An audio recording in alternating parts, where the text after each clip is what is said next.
Buna belum aman, Mahfud MD minta usut Rahel V-nya bayar 40 juta rupiah untuk kabur. Itu pungli.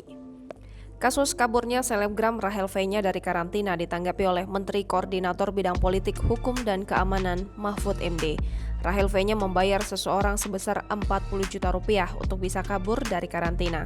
Uang sebesar 40 juta rupiah tersebut sudah termasuk dalam pungutan liar atau pungli menurut Mahfud MD.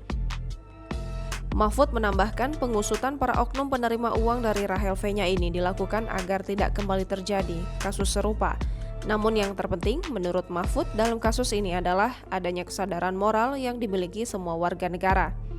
Diwartakan tribunnews.com, sebelumnya Komisi Polisi Nasional mendorong peran serta Polda Metro Jaya dalam mengusut tuntas kasus dugaan pungutan liar dalam perkara bebasnya Rahel V-nya dari karantina.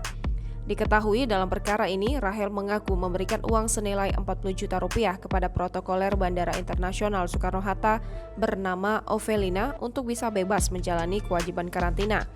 Hal itu terungkap dalam persidangan pada Jumat 10 Desember 2021 lalu di Pengadilan Negeri Tangerang. Jangan lupa subscribe, share, komen, dan like ya!